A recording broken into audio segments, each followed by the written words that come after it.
Thank you very much. I'm Count Zero from the Cult of the Dead Cow, and yeah, 1984, 20 years ago, Cult of the Dead Cow got together and started releasing all of our T-files, all of our little crazy text files, not just about hacking, but also just kind of celebrating creative writing in general, you know, writing crazy shit that you'd never read anywhere else. And but over the years, we've done a lot of different things, and we've been pretty crazy. We've been kind of, well, a little crazy. You know, I don't know if you remember the Hope where we had the cows and the skulls and the naked wrestling going on. Yeah, that was pretty intense. But we like to we have a large spectrum of interests, and, you know, we're interested in having a good time, getting crazy, getting a little nuts, but we're also interested in, trying to change the world a little bit, making it more interesting, maybe making it a little bit better. So a few years ago, we started getting involved in Hactivism, and as most people probably know now, Hactivism is using, the idea of using hacking techniques applied to activism. And actually, we did invent the name Hactivism. Yeah. Omega in CDC invented the term Hactivism. So every time you say the word Hactivism, we get a quarter. It's awesome. It's really great. So what we have up here now is we don't have any naked wrestling, unless these guys want to get into it later. But what we actually have is a fantastic panel of people to talk about Hactivism. And no, this is a really fantastic opportunity. And the guy in the CDC who's been really spearheading all of this and being the binding force behind all of our efforts in Hactivism is Oxblood over here. So what I'm going to do is turn it over to him, and he's going to turn it over to them, and they're going to turn it over to you. So that's it.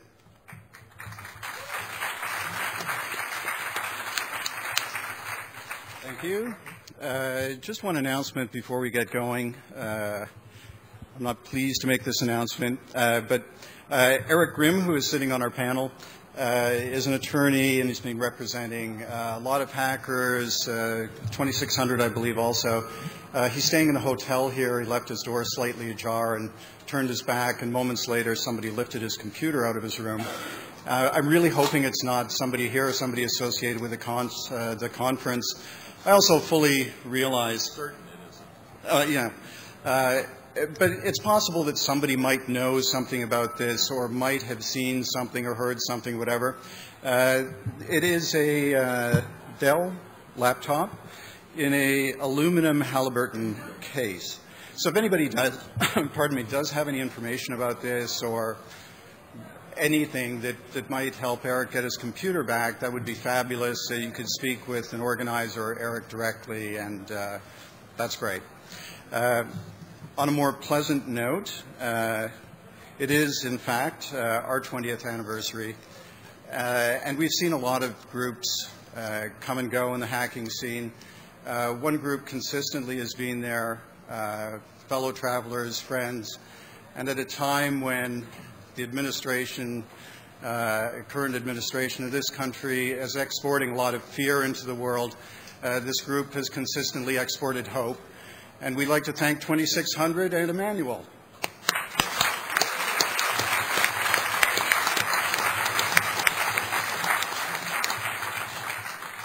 As Zero said, we've been working with Hactivism mostly because we invented it, but it has, in fact, gone out, and there are many flavors.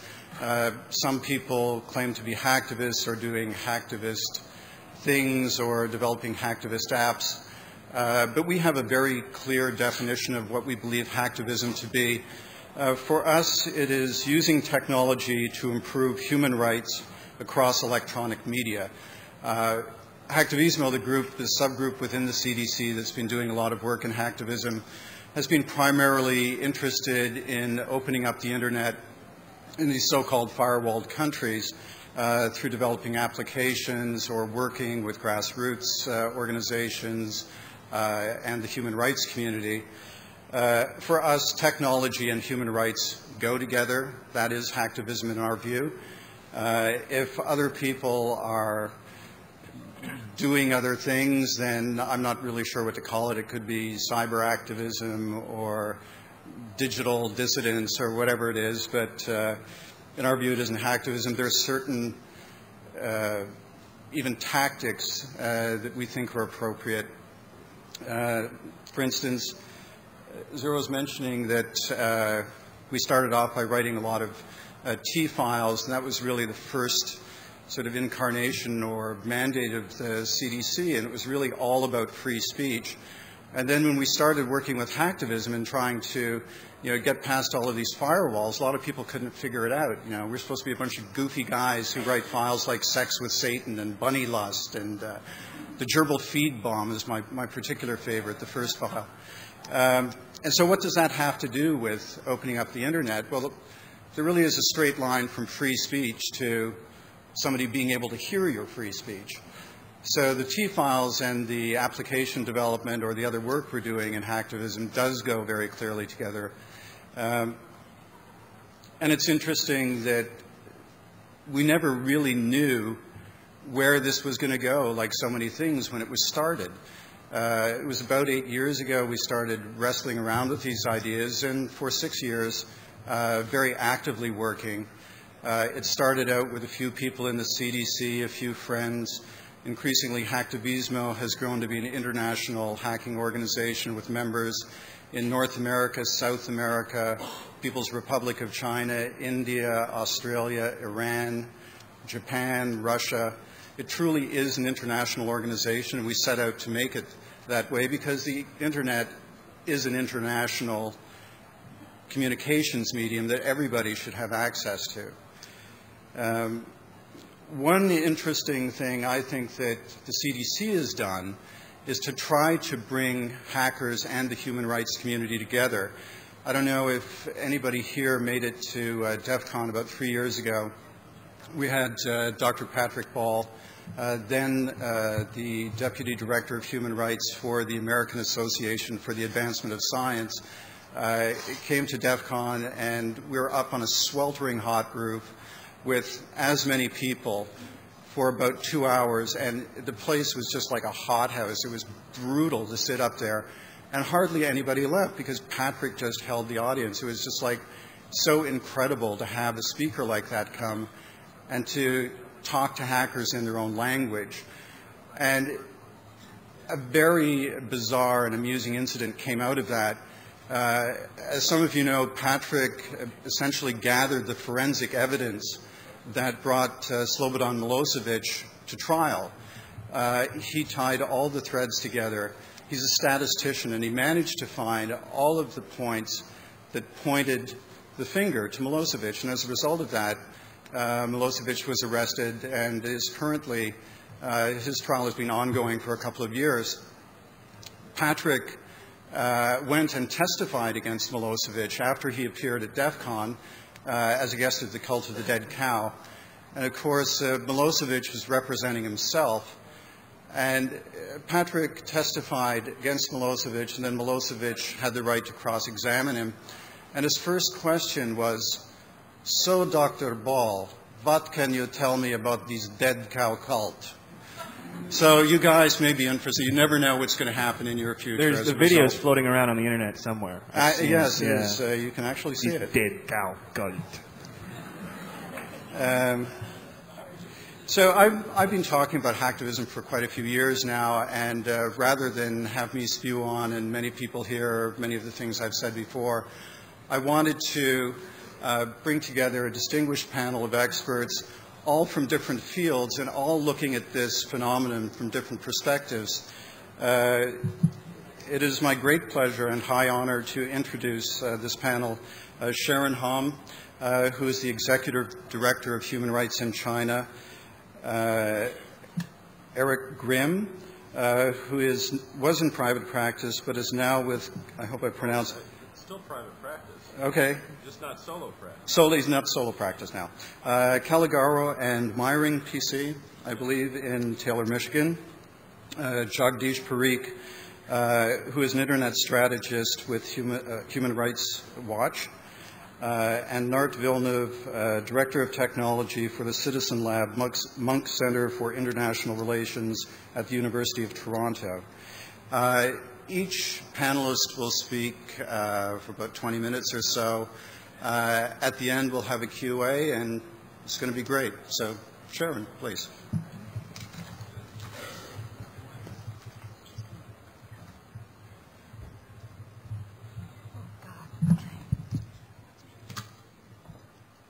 I'll explain. I'm a little shorter than you.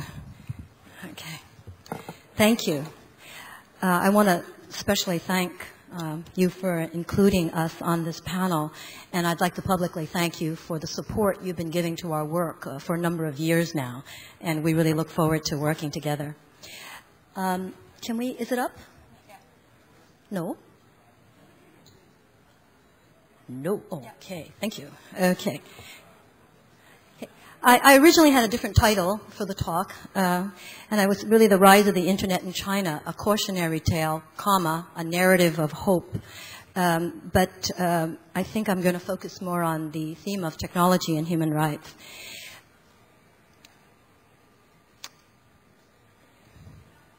Okay. I want to start with communication technologies.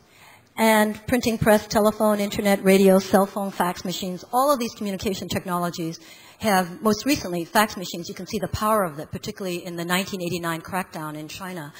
But for our purposes today, I'm going to talk a bit about internet as an example of a technology and some of the issues around that with respect to human rights work, what my organization does.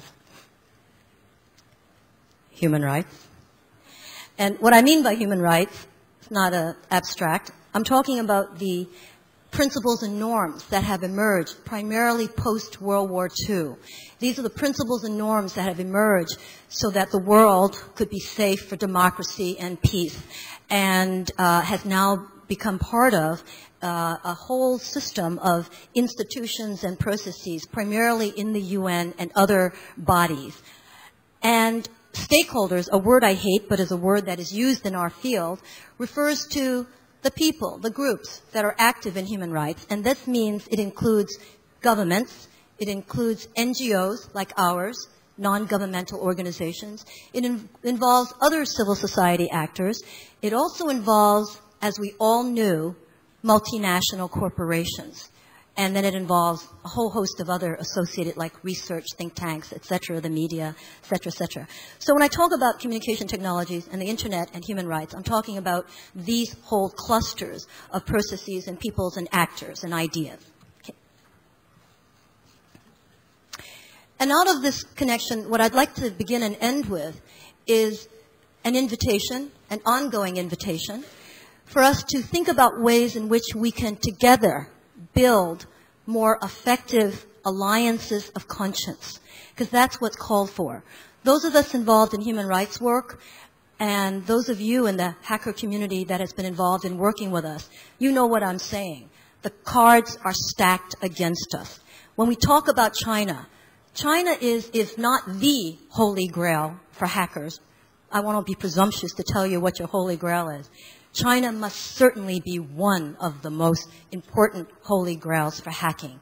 Because if you can hack China, if you can help us break open China, you have done more than just China. You've done something really major for more than 1.3 billion people in China. It's going to affect the world. So partly what I'm asking today is to ask you to join us. Even the odds, and come on our side, because we're like this, small NGO communities, limited resources, limited, by and large, low-tech techies, and we desperately need you. And because that's what's going to even it against an incredible alliance of global capital, of multinational corporate profit interests, a very powerful police state that is now in an increasingly post-9/11 world, has been able to very successfully, opportunistically exploit the rhetoric of anti-terrorism.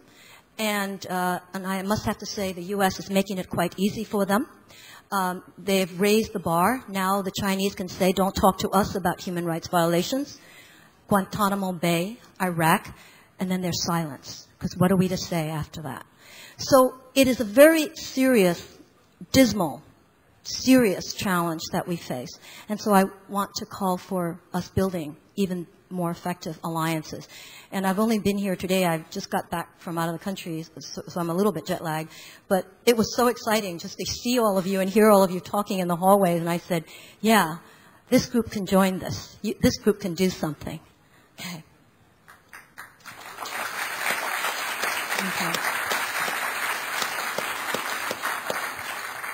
I'm going to do a very quick overview of what I think is, I will call it the conventional story. And it's a story you probably read about in the Western media. It is primarily the dominant story that's being pitched by China, which I will call the infrastructure people. So those of you who might be familiar with the World Summit on Information Society, that's supposed to be this discussion about the future of the information society in the 21st century, that is dominated by the infrastructure people who are focusing on some of the things that I'm going to quickly go over. So what I want to do is just go through the conventional story, and then I'd like to interrogate it and take it apart a little bit and ask the more important question. Okay, first of all, you'll hear this a lot. China's internet users, who are they? They're now over 79.5 million online. But this is only 6.2% of the 1.3 billion people and growing. But who's online? Predominantly young, male, and college educated or with education, and predominantly located in urban areas. 76% earn less than 2,000 yuan, which is 250 US. But that's a misleading stat also, because why they're earning less than 2,000 yuan, or 2,000 Chinese dollars, is because they're supported by their parents. So these are primarily students. So it looks like they're in an economically lower class, but in fact they're not. They're part of the most special, elite, privileged in China, a very small percentage that make it to get an education. Okay. When you look at the gender breakout, you'll see that the gender breakout is that even though you see it sort of leveling off, it's primarily male. And from 1997, when the internet really kind of took off in China, it was 87% male users, and in 2004, it's really evening out a little bit at about 60%, 60.4% male. Okay.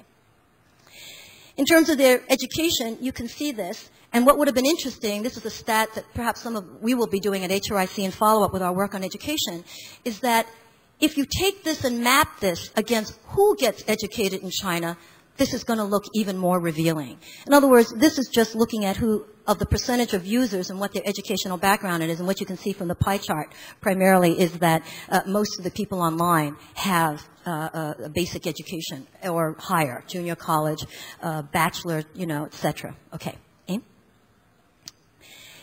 From 1997 to 2004, well, the picture speaks for itself, right? You had 620,000 people online in 1997, and now you have 79.5 million.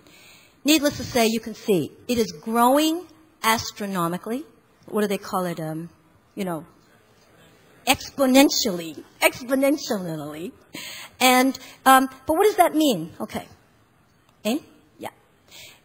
It's also growing not just in the number of internet users, it's growing from the .cn, the registered domain names, and if you look at the registered domain names, the increase from 1997 was from 4,066 registered to 2004, 340,040 registered .cn domain names. But this is from another perspective, not from the perspective of numbers, not from the perspective of these, usually in breathtaking terms. If you read about lots of the internet in China studies or books or articles, this is what you get. It tends to be this breathy, wow, look at China, millions and millions, everyone's wired, it's online, it's joining the 21st century. You get this kind of breathless account and awe of technology in China. But against another perspective, if you look at it from the perspective of human development, this is another mapping, and this is what it looks like. If you look at the green areas, that's the so-called high development areas. And when we say human development, we're talking about life expectancy, literacy, healthcare, all of the basic indicators, right? This is how it's measured. If you see the yellow, sort of yellow areas, that's what they call medium development. But I just want to point out how deceptive that is as well. This comes from the UNDP, the United Nations Development Program, their stats. Take a look at Xinjiang, which, as you know, the Chinese are now calling the hotbed of terrorism, and they're really cracking down in terms of executions, and these have been really rising. And anything that goes under the ambit, anyone attempt to assert cultural identity in Xinjiang is being labeled terrorist. So an attempt to perhaps to maintain the Uyghur language, history, religion, practices is being met with a label of splittist and terrorist and anti-China. So how is it that Xinjiang, one of the poorest ethnic minority areas in China, gets to be medium development? Because of the massive colonization that has been taking place and that has displaced the ethnic minorities. I am ethnically Han Chinese. So my group is the vast majority. We are 96% of the ethnic groups in China. And I had a chance to backpack and go to the desert in Xinjiang as a Han Chinese woman, which people thought was a really stupid, dangerous thing to do. Fortunately, I didn't know that at the time till I came back from the desert, and they said that was a stupid thing to do. But it was really interesting because I got to see firsthand just the devastation. And when you move further out, you see a city that had been 75, 80% Uyghur is now 75, 80% Han Chinese. So what has happened with colonization, in addition to the massive deployment of PLA troops in the region, they're garrisoned there. These are military troops that are garrisoned there permanently. They have made a major infusion of money for the infrastructure so that the central government in Beijing can say, look, we're developing the outer regions. They're not developing for the locals. They're developing it for the Han colonists who have colonized the area. And so it's quite complex, but that's just a quick. Now, if you look at the vast majority of China, it is less developed. And less developed, as you're going to see, is a real euphemism. Okay. The bandwidth, I wanted you to take a look at this because it's kind of interesting, because it looks like bandwidth, except for a little bit of July 2002 and then sort of in January 2003, when there was some massive industry restructuring and also restructuring of the ministries responsible for overseeing the development of the internet. You see essentially a growing up curve in bandwidth in China. And I just want to say a couple of things about that. One, the demand for increased speed and greater bandwidth has come from inside China, which is both a sign of hope and something very interesting in terms of being able to be exploited. It's come from various sectors. It's come from the government themselves. It's come from the academics. It's come from the business community. It's come from these main sectors because they want the fast connectivity and they need it to the outside. But what happens is the government is trapped between needing to have the broadband access and the speed and connectivity to enable it to globally integrate and become part of the world, WTO, accession, etc., and for them to be able to work with their outside governments and partners and businesses, etc., and the absolute need that the government sees to control the internet, control the content, control who's on it, and to in every aspect. And every time they try to put further surveillance and control and content filtrations and putting it at all the different routing systems, they're slowing it down. So you go through routing systems, you've slowed down the traffic. And that's a very interesting tension between the government trying to control, which results in slower speeds, and this incredible domestic consumer driven and government and business need to have the speed. The second thing about that that's interesting is that it's also coming from outside of China to have this greater access and speed, and that's coming from all of the international global communities that's working with China. Okay. If you look at the access to the internet, a vast percentage of it is coming from home. Now, home access, that you should read as coded as class, economic privilege, economic elites. Because to be able to have a computer that you can have at home and that you can pay for the connectivity and the line, whether it's land lease or high speed, which many people are getting, means that you can afford it. This is primarily in the larger cities. The largest percentage, if you take a look at the internet cafe, that's only like 20%. Now, you may have read a great deal about internet cafes being shut down, and this is all I want to say about that. There's a disproportionate impact on poor, migrants, workers in smaller cities and rural areas. So when you hear about the shutdown of the internet cafes, it's not affecting the people who have access at home and who actually are better off. It's affecting the much lower, poorer people. So that's really important. And one of that calls for is that we need greater granularity in our understanding when we look at the development of the internet and when we hear about surveillance and censorship, that it has a disproportionate impact that's located in very concrete material realities. This is based on a survey that the China Internet Network Information Center, CNNIC, did based on data from January 2004, and they posted, a survey on their website, and they got over 49,653 responses. And so a lot of these responses are based on 16,760 valid responses. And they also did some face-to-face and survey data. But so some of this you're going to see is based on all that. You see a large percentage saying that they use it for what? They use it for getting information. Second large percentage, they use it to be entertained. And then there's a little bit of studying, making friends, and then you have some jumping on bandwagons, some weird shit like that, But the important thing is, what does it mean that they're getting information in a society, in a context, in a culture where the information is already controlled, where the spin on it and the story about it is already controlled, and where the government actually, through a very careful system, which I'll talk a little bit more about, but we just issued a report. Unfortunately, it's only in Chinese now, and the first 2 chapters of our report is on media censorship in China, is available online at our website, and you can get the first 2 chapters. And it's a report on how they actually tell you not only what can't be said, but they actually tell you what can be said, and not only what can be said, they tell you the words you have to use to say it. In other words, it is highly contested whether you refer to Taiwan as a, province of China versus Taiwan, period. And it becomes extremely, really, you could get your whole paper shut down because you forgot to put province of China, or something like that. So the access to information raises very important fundamental questions about information to what, and what is all that spin about that. The second thing here is just to point out is that there's a real question, those of you who are doing research on China, when you see surveys and when you see data from the surveys, particularly official surveys done by China, we think it's useful because it gives us some kind of a baseline.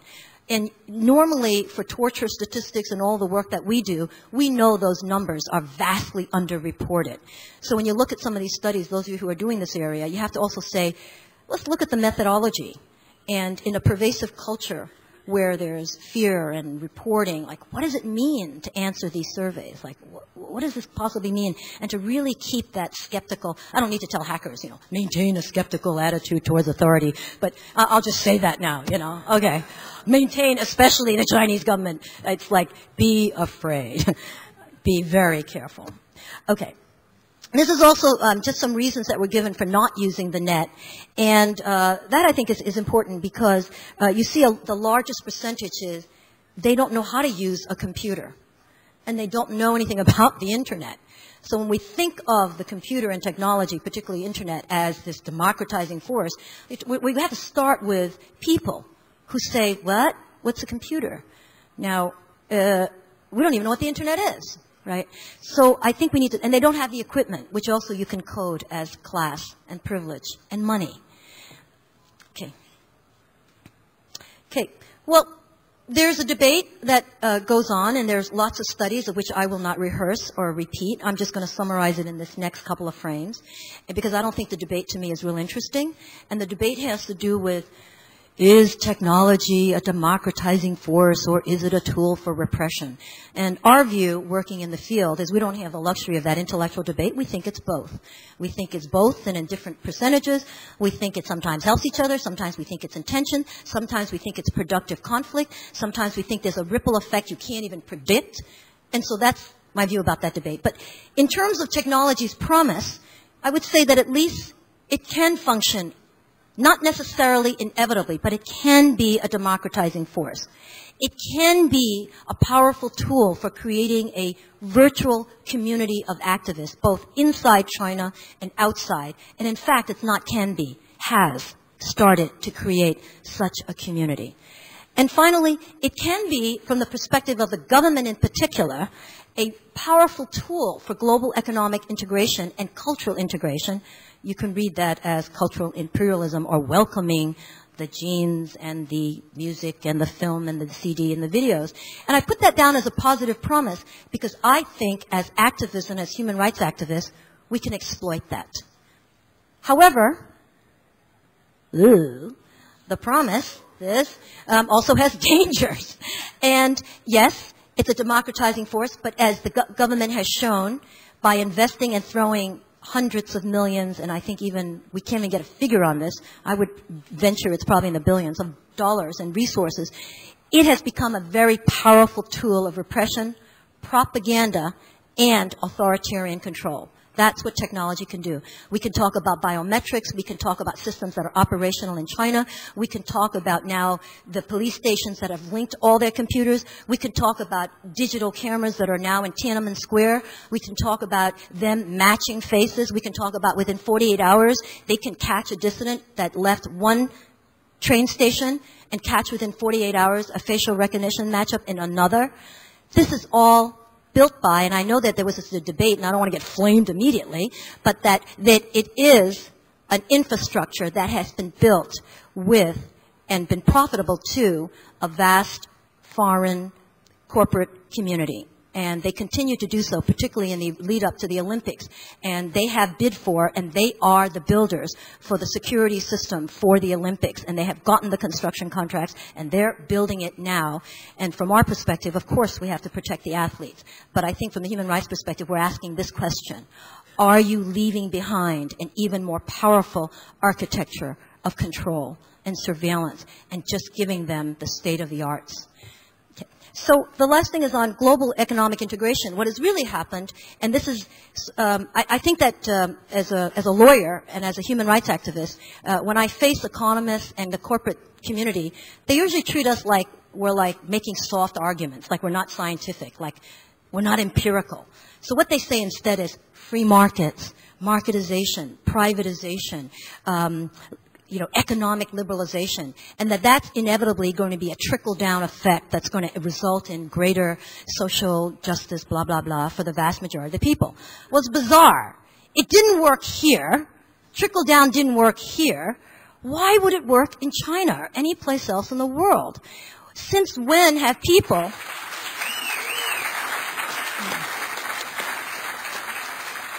Since when did economic or political elites get all the goods and decide, gee, we'll share it? Like willingly. Duh, It's like it doesn't happen. It doesn't happen.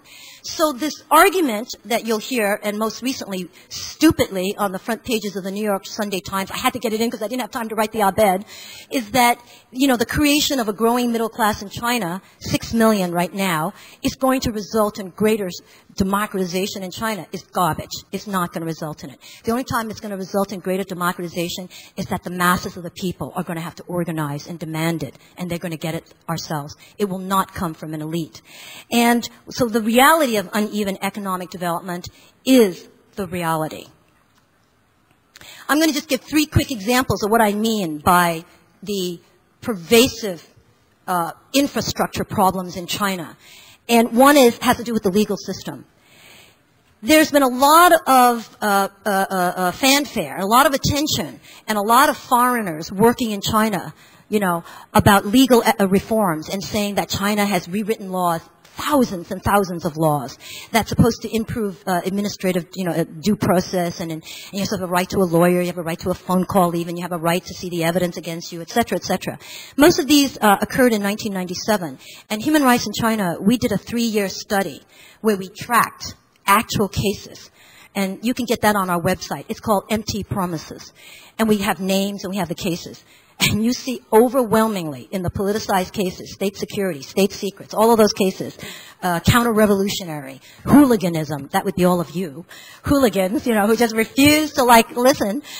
Those cases, over and over, you'll see in the chart, no lawyer, no counsel, did not see the evidence, did not have the family visit, over and over and over. So we think it's really important that when you look at what supposedly has been happening, that's just the picture on the books. It's not the reality.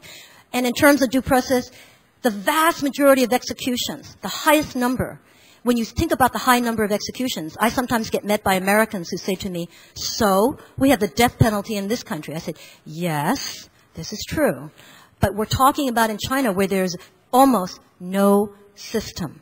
In other words, you're not talking about a lawyer and getting a right to appeal. You don't even get to be on death row because death row may last exactly 24 hours. It's not years of appeal.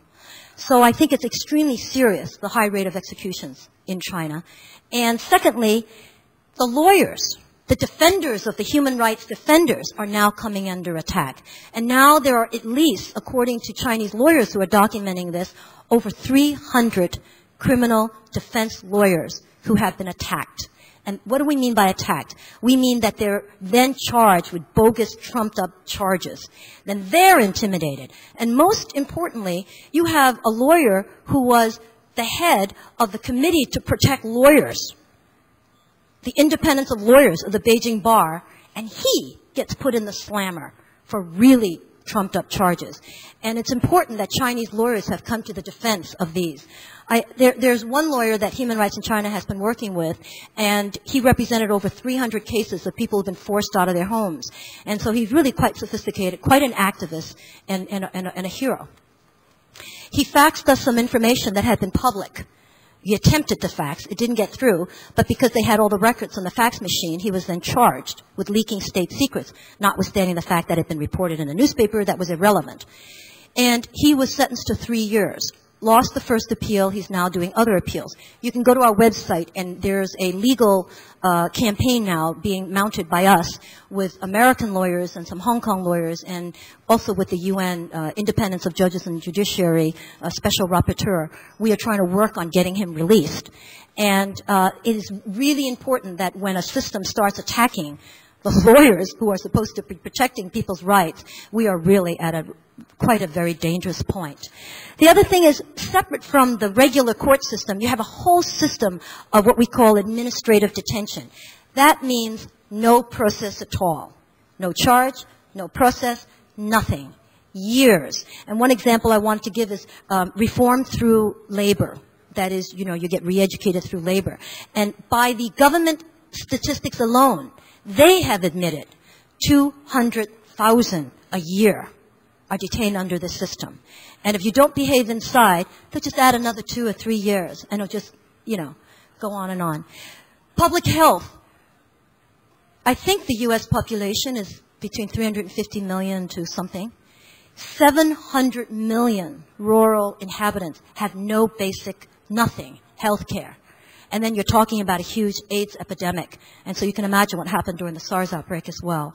So you're talking about a total collapse under market reforms, privatization, a total collapse of health care, basic primary health care. And you have a projected 10 million infections in China on HIV/AIDS. Extremely serious. Public education, I just wanted to give a quick, because we are working very hard on issues with respect to children, and particularly migrant children. It's an estimated 120 to 140 million migrants in China. These are people that are just moving, floating population. And out of that, we've documented at least 1.8 million children who have no basic education, and that means they're relegated to a life condemned, right, to the bottom of the bucket. I want to say something about, when we talk about technology and we talk about the internet, let's just get down to some real where the rubber meets the road. Electricity, phones, and running water. And what you see is in the western provinces, which is Xinjiang and all the poor provinces, only 9.1% have even running water. And telephones, only 9.2%. And these numbers are underreported because these are the numbers you get officially. Yeah? And then you have electricity, which looks like they have electricity, but haven't lived and worked a great deal in China over the last 18 years. Everyone just takes it for granted. It's Tuesday. There's no electricity. But I wouldn't know that. I would go and teach, and then suddenly I'd be doing a training program, and then we're all in the dark. And nobody seems upset except me going, hello? Where is everybody? What's happening? And they all say, oh, it's Tuesday. There's no electricity. That's how we save. Tuesday, Thursday, other days, you know. So you're really talking about, even if there's electricity, there's a real question of how stable, how often, you know, how, you know, really it is. Yeah. Eh? So I want to get back to saying, okay, so this is all there's technology, which looks breathtaking when you look at the infrastructure numbers. But then when you look at the real uneven development realities, I want to come back to China's human networks. And this might be Oxblood's H2H network. And if you look at these are all the groups that I would identify as, despite incredible odds in China, incredible risks, incredible threats and dangers, these groups are all still working, and many of them work with us underground. So you have the Chinese NGOs. There are a lot of gungos, which are like these fake NGOs. But there are also emerging these really independent NGOs. And we try to work with those groups directly and indirectly. There are the workers. Massive problems with labor. You don't read about in the major press the hundreds of thousands of people who protest, workers who protest, the corruption, the millions of dollars of back pay that just closed up. And I had a friend tell me that people just cried at a shoe factory because they went into work and then they were just told, get what you can because the factory's closing down. So they each get like 10 or 15 pairs of shoes, and that's the end of it. And when they sell those on the street, it's over. They have no social safety network. But these are the groups. And I have a minute, so I'm going to wrap very, very quickly. Oh, my God. Okay, Amy? Yeah. No, they're giving me the human network is up against what? It's up against what you all know, this very, very structured and powerful architecture of censorship and control. And it's both technical, legal, social, and it's a very incredibly organized at every single level, a security apparatus, and you can see that. Okay, I'm going to just go quickly because I've gotten a minute, yeah. I can't, because, no, go back, yeah, go back, okay. The regulatory framework is important because it's not only what you keep reading about, the 60 plus, you know, all of these laws that have been passed, etc. It's not just that. It's the law within a broader framework of state security, state secrets, and the criminal law, which criminalizes activities that many of you in this room would just take for granted you could do. Even, you know, if you think it's criminal, we're talking about, you'll see, I want to give you some quick examples, and then there are, this is. But I want to give you some quick examples of the state secret law, and they we are about to issue a report on that, and you can look for it on our website. And we're going to issue it in sections, because the state secrets law is so comprehensive, it covers every single area: health, environment, labor, security. And you won't be shocked to find out, oh, I've got competing authority telling me one going 1 minute or you're, and I've got Eric, the lawyer, saying, take as much time as you like. So I'll be somewhere in between the two of them, 2 minutes. Okay. I can use my time however I want, and you have some. Thank you. Thank you. Some of the examples that we'll be, you know, documenting is, for example, the number of people who protest, the number of deaths in mines, in coal mines, the number of deaths from occupational hazards, the number of people who are actually infected with AIDS, the number of deaths from SARS. These are all state secrets. Okay, next. Okay, definition of state secrets. State secrets are matters that affect the security and interests of the state. Well, that gives you a really clear definition, right? Kind of circular. But there's a classification that's really important. Top secret, right? Jimmy. Highly secret, Jimmy. Dreamy. And then there's secret. Then there's internal. The two important things about it is new regulations that went into effect allow you to reclassify based on the consequences. That means if they decide that you leaked a newspaper article, faxed it to a NGO in New York, for example, but it was a newspaper article at the time or it was public, it doesn't matter. It can be classified retroactively as a secret because it was deemed to be later so harmful to the state. So that's the catch. That's how you can catch a net that's so wide you can get anybody. And in fact, they have. And these are cases that I know our colleague Bill Shah has already talked about, and I just wanted to just throw them out and just have you see that these are just a few of the cases. And Amnesty has said 61. We've documented others. And in part of our casework, we do a lot of advocacy at the UN on behalf of individual cases. And Internet activists are among a big group. We brought some copies of, this is our English language journal, which I presume most of you would prefer this to the Chinese. So it's the China Rights Forum, and the red issue focuses on Internet activists and journalists, and there's a chart of Internet activists and journalists who were in prison at the time, and we have some copies, and Gabe is here from us, and Amy, my colleague here, we also have copies.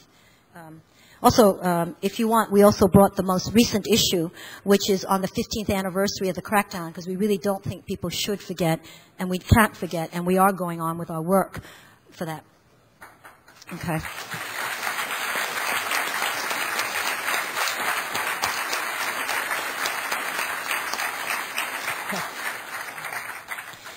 The consequence of all of this, and I like the way Bill Shah talks about it as, you know, the matrix effect in China, because within the matrix, everyone believes it's reality. And that's one of the consequences inside China is that it's not only created a censorship and self-censorship, it's not only created a climate and a culture of fear, and it's also undermined the capacity of a whole country and a whole society to come up with the solutions, because solutions don't get generated if information isn't available and if people are threatened, because the complex problems that are facing China needs all of its people, and it can't have them silenced. I really believe that's what it takes to deal with China's problems. And so the consequences of the censorship, it's really undercutting themselves.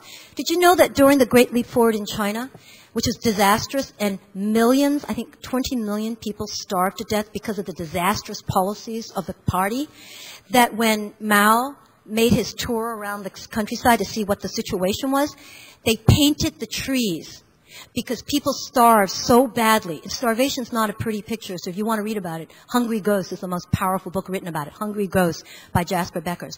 But Hungry Ghosts. People scraped the bark off trees because there's nothing to eat, and they made buns with dirt just to fill their stomach. But when Mao went through the countryside to see what the situation was, they painted the trees brown. So from when he went the tour, you couldn't see that, in fact, that was the real situation. And what I think is they didn't learn their lesson. If you lie and you don't let information get out, you're not going to get the solution to deal with it. And frankly, they didn't learn their lesson from SARS either.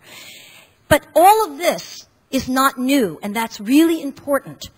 All that has happened in China's authoritarian state is it got a technological upgrade.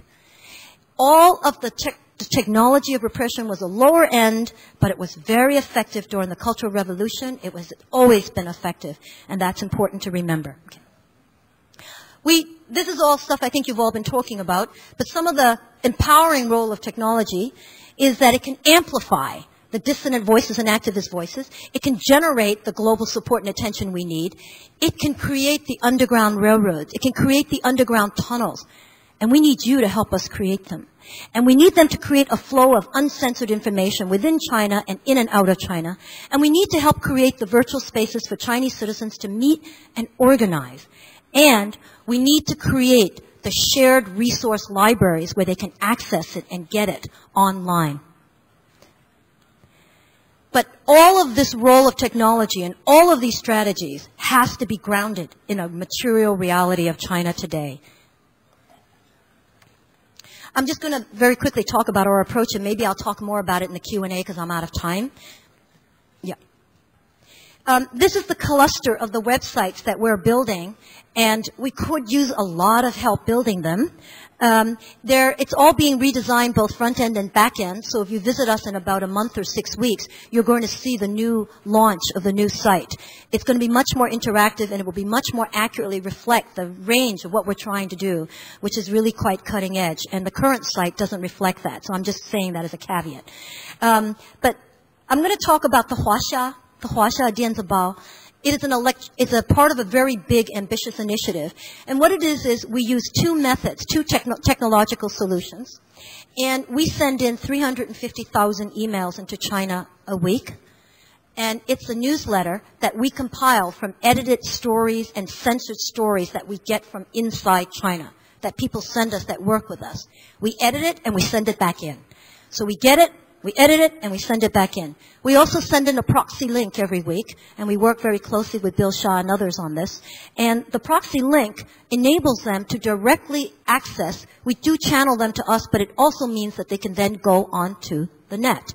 And I wanted to show you just very quickly that the proxy access that's coming to us through UltraReach means it came from China, because nobody else is going to try to need to get to us from a proxy. And you see the percentage of the proxy. And you see the up and down on proxies, not only through how they try to get to us, it also means what the countermeasures have been. There were some real attacks on dissident sites just at the beginning of this year, and a lot of us took some very big hits and had to do a lot of major security work and re-security work. And we actually had to move our site, which was hosted in Hong Kong, out of our Hong Kong operations. And we had to move everything because it became very insecure. And we moved it back to the States. But this is what it shows. But if you take a look at October, this is really important. That huge jump in proxy access was the month that the lawyer that had been working with us, case, blew open, and we had put it on our site. And so people are interested and do want to know what's going on. Okay. This is some of the feedback. They can also email us. We didn't put up here the curses. We got cursed out a lot. And we also got the Public Security Bureau wrote to us and said very bad things to us. Said, you people have a blah, blah, blah, blah, and, said death to you and all that stuff. And then we actually tracked it down. It was from them. We said, wow, it's cool. They're getting our stuff. It's not too bad, And they actually took the time to write to us and all that. But this is the good feedback. We've also had people forward our email and our mail, and they forward it to the authorities, and they CC us. And so it's both to protect themselves, to show we got it, but we're going to turn you in. And so they CC us so everybody knows that they did it and all that stuff. And Amy tracks all of that. We track all of the stuff we get back from China, and we're monitoring it very carefully, and we could use some more interesting, creative ways to monitor it. But this is some of it. But the last one is we really like a lot. This was written to us by a lawyer who said, I'm just a humble lawyer in China. I read you folks regularly. We're in the 7th month of the pilot. We survived 7 months. It's an interactive technology project. That means we have to keep coming up with a different solution every week, thanks to Bill Shah and our friends. But he wrote, one blade of grass can set the prairie ablaze. And we love that. Okay. I'm almost done. 1 minute. This is just to give you one example of some of the differences, I think, but differences that are important just to recognize so we can work together. And this is the framework how we have to think about effectiveness. And we have to think about it a little bit differently than I think than some of that hackers may sometimes think about it.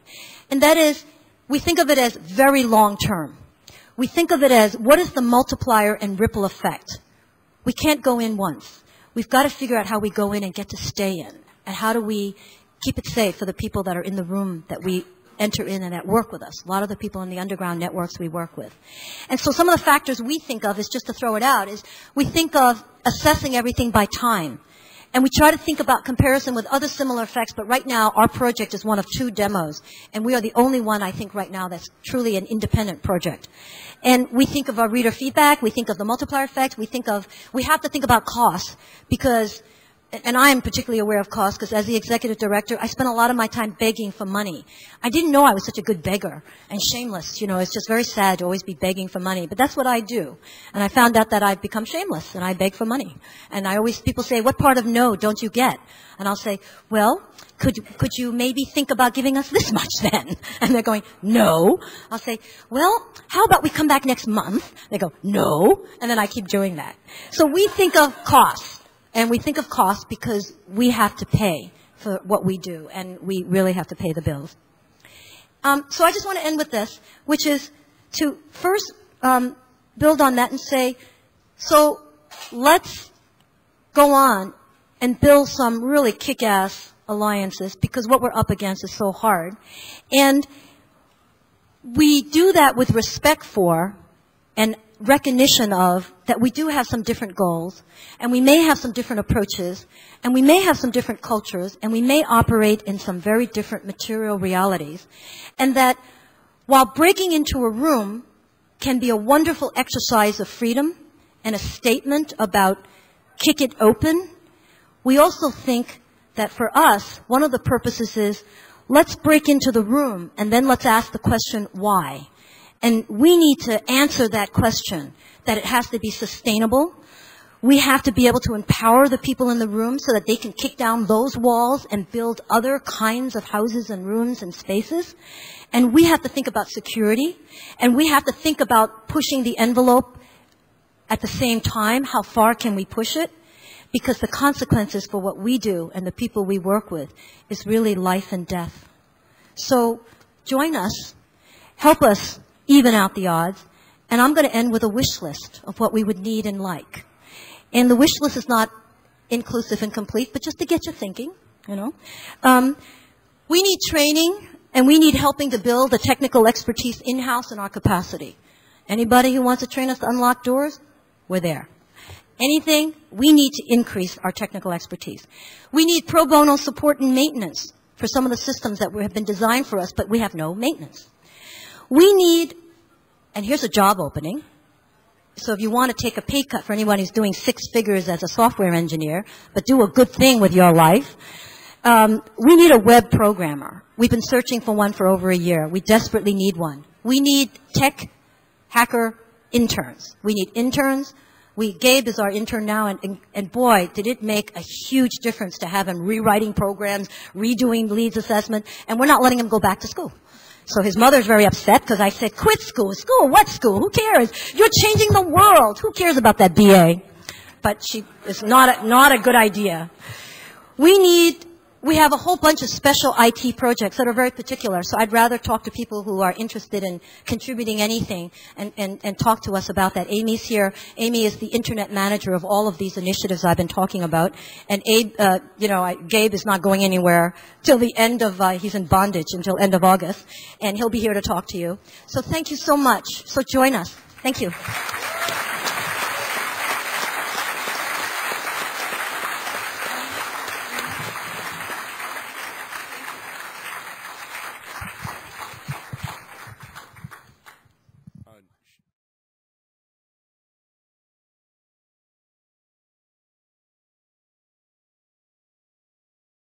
Hello. Now, I've heard a rumor, and I don't know if it's true, that we may have some Free Software Foundation people here today, which I think would be great because they may have some questions that we're happy to answer, and I think that'll even liven things up a little bit more. If Richard Stallman or Eben Moglen happen to be here, I do want to know about it in advance because I'm happy answering questions from people who are up to 10 times smarter than me, but Richard and Eben are a whole lot smarter than that. So I expect their questions will be especially challenging if they happen to be here. And let me tell you why just about any question from free software people or free software enthusiasts are fair game. And any question is okay that you have later on. And it's because I deserve the hard questions. The reason I deserve the hard questions is because I've spent enough time, over time, in various fora asking exactly the same kind of questions of different kinds of speakers. as an example, a few years ago at an American Bar Association convention, Chris Painter from the Justice Department was there along with some of his colleagues, telling us about how they're in the business of saving corporate America $6 billion a year worth of losses from software piracy and piracy of other kinds of media here in the United States and overseas. And the first question that I presented to Mr. Painter and his colleagues is, so in giving us those numbers of how much the losses are you assuming that every copy made, even in a poor country like China or over in Iran or someplace like that every one is a lost sale? That if they copy a $600 database program, that's automatically a lost sale? The answer is yes. Oh, that's a realistic assumption. And are you also assuming that when people copy software, there is no economic benefit, no net economic or social benefit from the copy unless there's a payment made for it? Isn't the real question how we're dividing up the gains of the trade when copies are made? Well, that's not a very nice question. Another story that I'd like to relate is, in another life, I did actually work for the Justice Department as an assistant U.S. attorney and went down to their training center down in South Carolina for a computer crimes seminar. And there on a big screen, their version of the big screen, Mark Eckenweiler from the Justice Department put up a big image before one of his speeches showing this gigantic cow skull with a big cross behind it and all kinds of red colors, and looked really amazing. And basically that image and stories about 2600 and the cult of the dead cow were the booga booga that they used to scare all of the baby AUSAs, and about half of the audience were people from the military, about all the dangers of hackerism and the hacker community. The other remarkable thing about that presentation is that Eckenweiler basically spent a long time showing us the wonders of visual traceroute and what a remarkable tool that is, and most of the audience was pretty amazed that such a piece of software existed, at which point I realized, these government people don't really know all that much about what they're talking about, and I'll bet those CDC people are pretty damn cool. During that conference, I took the time to ask one of the people from the Justice Department, so if computers in the United States are attacked by an enemy abroad and you hack back, now, and you do it without the approval of a judge, would that mean that whoever's doing the hack back, even if they're in the government, would be violating a criminal statute? The answer is yes. The people from the Pentagon didn't like that. They started shouting all kinds of things about national command authority and other words that the civilian lawyer like me has never heard about before. And I've actually done the same thing on occasion, even at a panel here at H2K2. I remember pointing out a couple years ago that there's at least a tangential correlation between the costumes worn by hacker types in courtroom proceedings and the outcomes that they've received, and sometimes it helps to pick your battles and wear a tie sometimes in court if you really want to persuade the judge that your legal position is right. Fight about the law, don't fight with a man about who's going to wear a tie or not. Needless to say, I think that was about as well received as the questions about copyright by Chris Painter. Now, before getting on farther with the talk, let me make a plug for the Electronic Frontier Foundation. And I mean, I think a lot of other people have made a very similar plug here, especially if you personally call on them to provide some sort of assistance or help. Make sure to make a contribution for what that help is worth in terms of their time. Even if you don't call on them this year for some kind of help, support anyway, because sooner or later you're going to need it. And the most important thing, for God's sake, don't wait until the last minute to call them. Just earlier this week, I'm one of the attorneys in their network that receives referrals from the Electronic Frontier Foundation. And I got a call on Wednesday from somebody saying, I've got a really bad trademark problem. My answer is, well, I'm in the middle of a deposition right now, and I really can't answer your question. I can't take a lot of time to do that, but I am going to be in New York, where you are, on Friday. Can we meet then? His answer is, well, on Thursday, I've got to meet with the other side. So, and you're calling me the day before?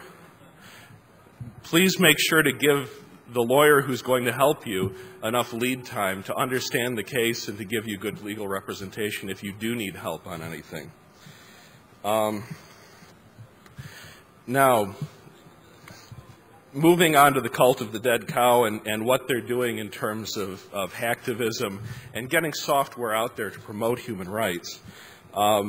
Another one of the interesting questions that I've asked on their behalf, this was shortly after they contacted me and said, well, we've got this really great piece of software. It contains strong encryption, and it's going to enable people in China to communicate out past the firewall and this and that and the other thing. And I said, well, that's really terrific, but if it's strong encryption, you've got an export control problem. And I'm sure that most of the people in the audience here know how the U.S. government has used export controls as their major means of regulating strong encryption technology.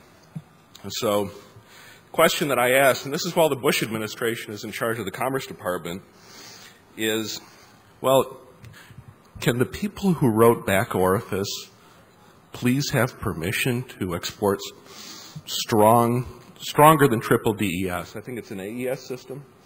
AES encryption over the internet. Surprisingly, the answer was yes. And that yes answer, I think, is illustrative of, I mean, a lot of the talks here assume that the government is sort of a monolithic entity. That's not entirely true. There are a lot of good people who, when you work with them inside the government, are willing to advance your goals, or in my case, my client's goals, even if you might think that the administration proper would not share those goals at all. I mean, export of strong encryption by a hacker organization doesn't seem to be something that the Bush administration would be interested in. And had it gone to the level of Don Evans, Don Evans is now the Secretary of Commerce. He's a gentleman who actually is in the same prayer group with George Bush. I mean, you know the prayer group where they say all that stuff that Jesus said about blessed are the peacemakers and helping the poor people and things like that. Oh, that's all a bunch of nonsense. But Don and George pray together a lot about how not to help the poor people. If it had got to the Don Evans level, yeah, we'd probably have a problem. But most of the people in the Commerce Department, or most of the people in the State Department, are career officials, and a lot of them are very sensible people. And instead of just going ahead and exporting the software, what we did is we wrote them a letter and asked for a formal legal opinion saying that under certain exceptions to the export rules, as long as we put some restrictions, but not perfect restrictions, some restrictions, and they actually helped us craft those restrictions in a very constructive way. Some restrictions on that software getting into a list of 7 countries, including North Korea, Iran, Iraq. And like I said, you need to read it very carefully in terms of what this organization can do and what third parties can do with the software and things like that. But subject to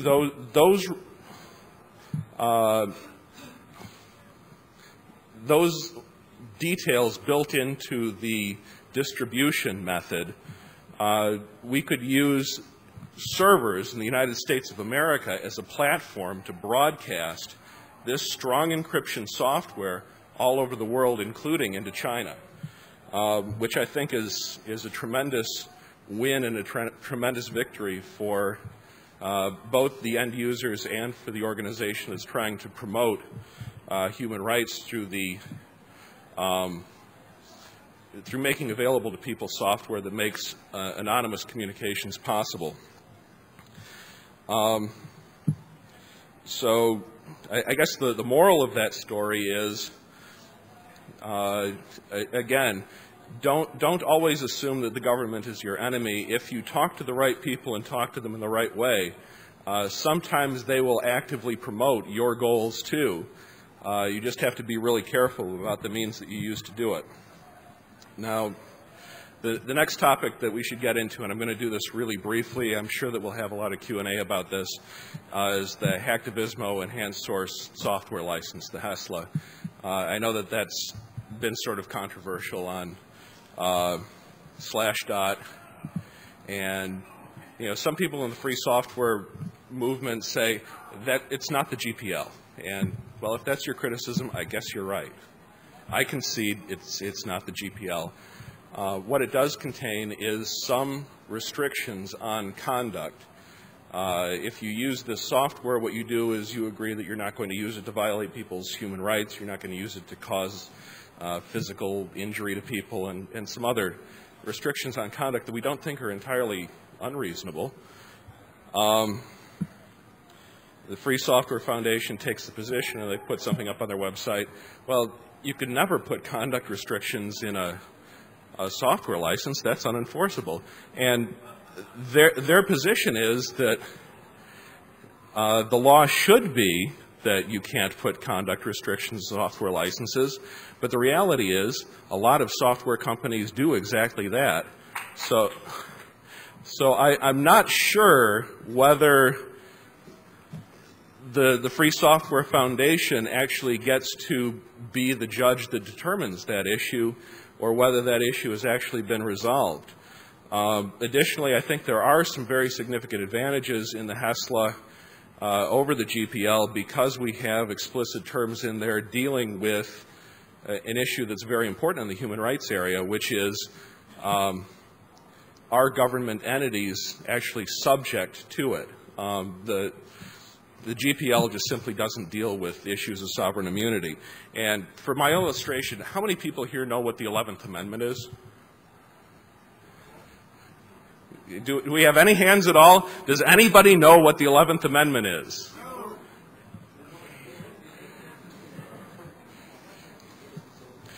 Well, let me ask you this. Can you sue the government of any state in federal court? Well, you can in some cases if they're violating civil rights that are protected under the 14th Amendment of the U.S. Constitution. But if the federal law on which your case is based on the Commerce Clause as opposed to the 14th Amendment, the Commerce Clause being in the original Constitution, therefore it preceded the 11th Amendment, 14th Amendment came after the 11th Amendment. So if it's a Commerce Clause regulation, you can't sue a state on that basis. So now they've thrown out certain kinds of anti-discrimination laws to the extent that they're based only on the Commerce Clause and not the 14th Amendment. The reason that I ask the question, though, has to do with a 1999 case by the Supreme Court called I think it's the College Savings Bank, and it was against the government of Florida. It's a trademark case, and they said that you can't sue the government of the state of Florida, even though Congress said we intend to make states subject to the trademark laws in the United States. The Supreme Court said you can't sue states for that unless the state says it can be sued. So does that apply to copyrights? We don't know for sure yet. But let me ask you this. If the state of Florida or the state of New York wanted to go ahead and start handing out free copies of Microsoft Windows and say, hey, you do whatever you want with it and you don't have to pay Microsoft a thing, could Microsoft sue the state of New York or the state of Florida for that? That's actually an open question right now. And then when you get to the issue of foreign sovereigns, there are additional statutes that come into play. There is what's called a commercial activity exception to the Foreign Sovereign Immunities Act. I think that the licensing of software, even of free software, falls within that exception. So when you're dealing with either a foreign government that decides for whatever reason that it's not afraid of our threat to sue them and actually uses that software and uses it for an improper purpose, or, and I'll get into some of the reasons why later, we've got 1 minute remaining, but when you deal with them or you deal with a multinational corporation, which we have difficulty suing right now in U.S. courts for human rights violations, because even though they act in cahoots with, the government of Myanmar or, some of these African governments that engage in terrible human rights violations, nevertheless, American oil companies seem to get off the hook for the human rights violations. To the extent that this software license can somehow enter the mix, it may provide, and I'm not going to say it definitely does or definitely doesn't, but it will be tested in court someday eventually, and it may provide an additional avenue to get in and to do at least something to deter and to compensate human rights violations. I think my time has expired, so let me sit down. I'm sure we'll have plenty of questions later, and thank you very much.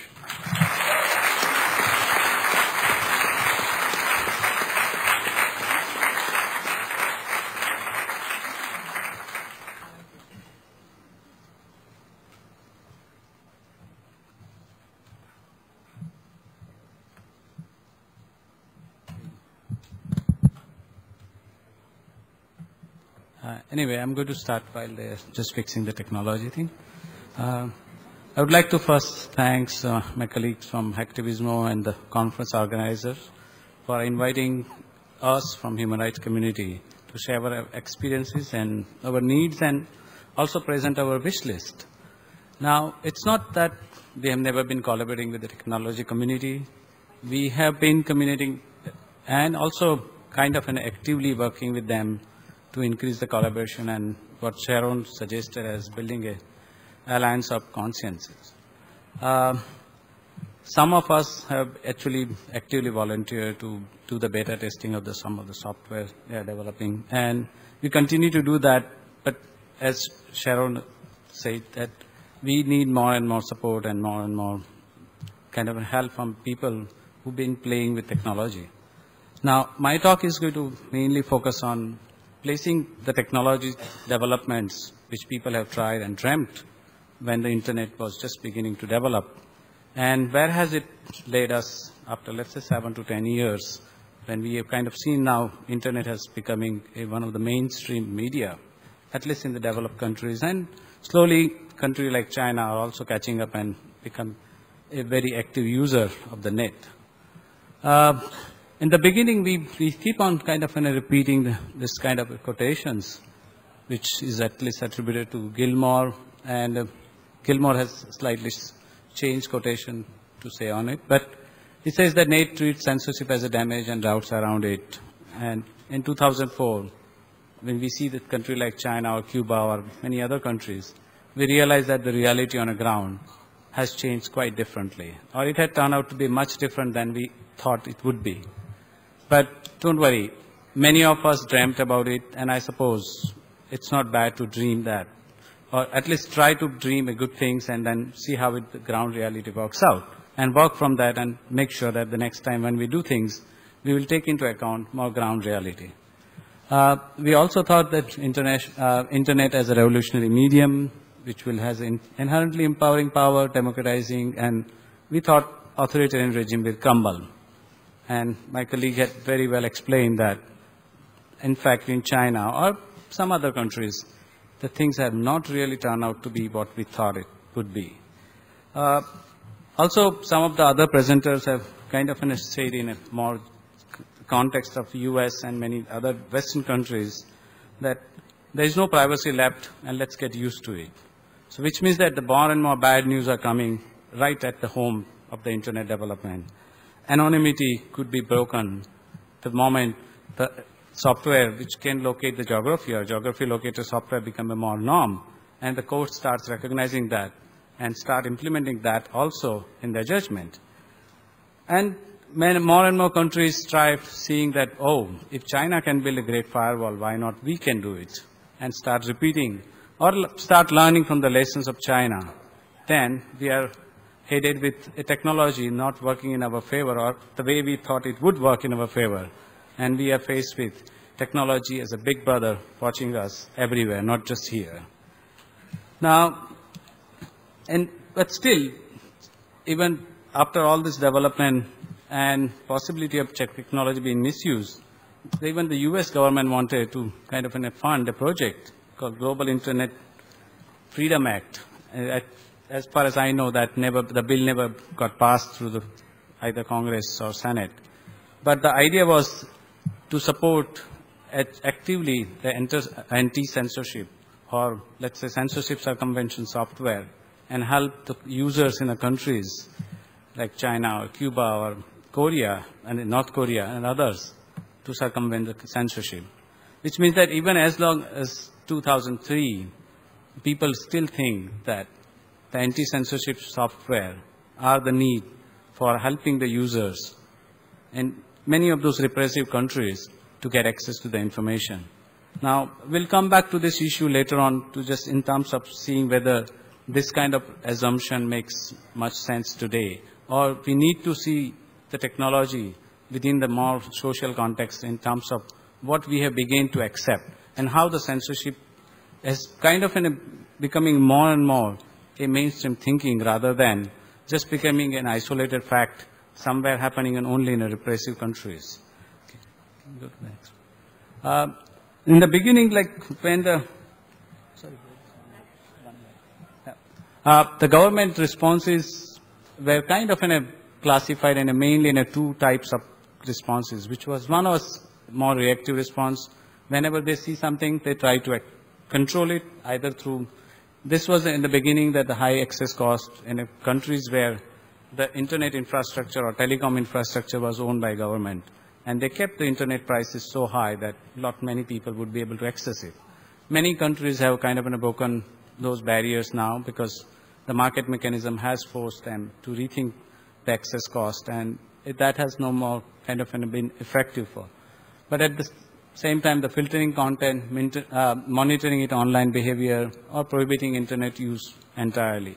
This was one of the pattern of kind of thinking which began when the internet began spreading in the various countries. Some of other countries which were even a little smarter than that instead of restricting alone, they thought that internet has a great potential for economic development, and if you want to be integrated to the global economy and communication, let's let it come, but we'll control it.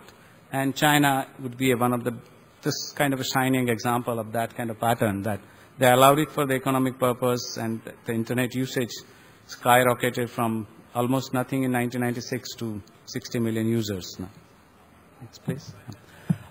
In the beginning, like 1996, I'm sure some of you have participated in the Internet Freedom Campaign, which was done by the Global Internet Liberty Campaign, was the Blue Ribbon Campaign against internet censorships.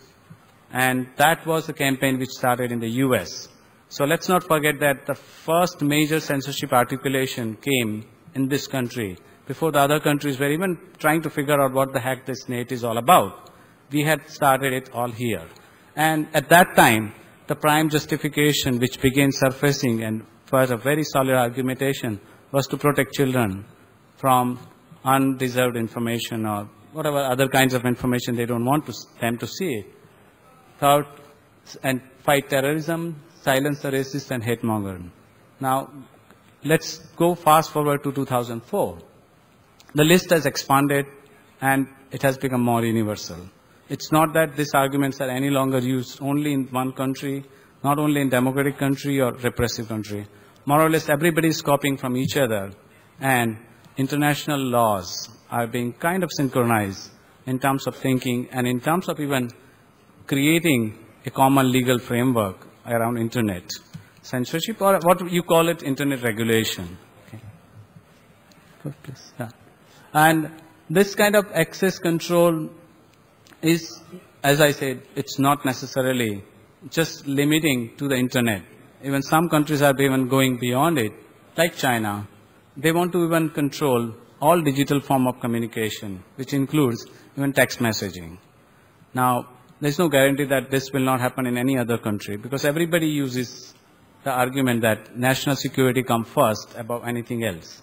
And national security becomes an issue in many countries quite often. So China is experimenting how it works out, but other countries might follow it. Then in a country like Zimbabwe or many other countries, actually, the mandatory monitoring of email communication. So it's, when we say internet censorship, it is no longer just a blocking of websites and other things, but all form of digital communications are being surveilled and being monitored, being logged, being put into a database, mining, everything is happening around that. Now then, the data retention laws are also becoming more and more universalized. In a sense, initially it began with one country, then they said, okay, let's have a cross-Atlantic regulation around it, or cross-Atlantic agreement on data retentions, and those laws are soon likely to become kind of in a more or less universally practiced laws. Also, it's no longer at the stage of legislation alone. As Sharon mentioned, that China had already had like 64 people who are very explicitly prosecuted, convicted, and put behind bar on the charges which are directly related with their use of internet. So internet censorship is no longer a theoretical debate any longer. It's no longer legislating bad laws and let's see what happens, whether they will practice it. But it is becoming a part of the practice now. Now, in a generalized pattern of surveillance is increasing, the privacy is kind of being challenged all the time. The people are finding it hard and hard to really use the internet in a way we thought in the beginning that we would be able to use it. ISP and telecommunications are becoming a kind of a potential police state, or potential arm of the police, because they are asked to perform certain tasks which in a traditional way were supposed to be a law enforcement task. Censorship is at some level in the form of either through self-censorship or filter on a public access point or voluntary pledges is becoming a privatized censorship. Now all this is happening. It's not necessary that people have to wait for 2001 or 9/11 event has to happen. This has been a gradual growth of our thinking, which is being kind of modified to accept that we need all this thing to secure ourselves. And that thinking is kind of getting accepted, and legislative process are being kind of going without being challenged. And in this one I already covered. Next one. In a global way, now we have one more argument to justify all this kind of, let's say, restriction on the free expression on the net, as well as even in another form of practicing a civil liberty, is terrorism. And terrorism is used to justify repression and restriction on all types of free expression. Same way, governments are kind of trying to get immunity from the criticism on their practices in the name of kind of, let's say, protecting us from against the terrorism or protecting the national security. In that environment, the impact on the global human rights is going to be very serious. And we have already begun when the debate around Abu Ghraib happened. In this country also, people began saying, maybe we don't need international laws. Maybe torture is essential. And if that starts happening, which means that we began with one dream 10 years ago when we thought internet is a liberating kind of a medium, and it will allow us a global community, freedom, and all kinds of benefits. And today, in a changed environment, people here also begin thinking. Now, if this could happen in the birthplace of internet, I'm not sure how much the global community around the globe can expect their own government, which has a very weak let's say, history of democratic practices or even civil liberties can expect to protect the rights of the user. Now, it's in that sense, we would suggest that maybe in the future, when we think about any medium or when we think about any technology which can have an impact on a society, at that time, we might want to place those technological development or our own role within the larger context of censorship, freedom, and human rights.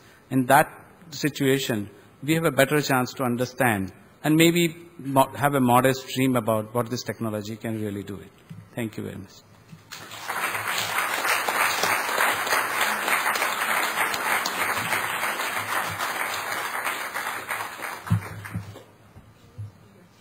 Great. How's everybody doing out there? Okay. I just want to thank the Cult of the Dead Cow for having this panel. I want to thank Oxblood in particular for inviting me. And I want to thank Grandmaster Rat for letting me crash on his couch last night. Basically, I'm going to be talking about the Citizen Lab, which is a lab at the University of Toronto that was founded by Professor Ron Diebert, who's a professor of political science at University of Toronto. Basically, the Citizen Lab has been great for me. Let me take a lot of the projects I was working on out of my basement and move them into a university setting, which is pretty good in terms of bandwidth and equipment and all that kind of fun stuff. Basically, my job is to go through the computer science department, find the best hackers that I can find, and also pillage hackers from the Toronto 2600, who's representing right here. And basically, we put them together with activists and people in political science to work on projects relating to internet policy and politics. And what we want to do, what we do is create a space and an environment where we encourage people to get under the hood, look at what's going on, and basically provide a hardcore technical background to a lot of the human rights projects that other people are working on. We want to get people that really understand the technology and the policy and put them together and see what they come up with.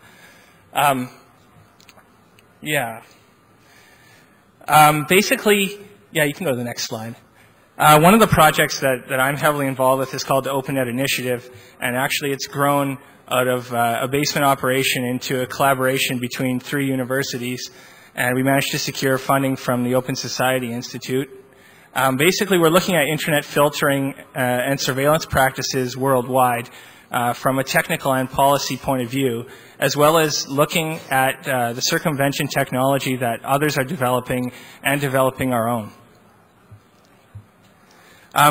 We're interested in a lot of questions relating to internet filtering, not just what's blocked and how, but who's making the decisions and how are those decisions made, what involvement does the public have in those decisions and what do they know about it. And some of the I'm going to talk a little bit more in detail about some of the projects that we're working on. One of them is to put together a sort of Friendster/Orkut of internet filtering in these countries.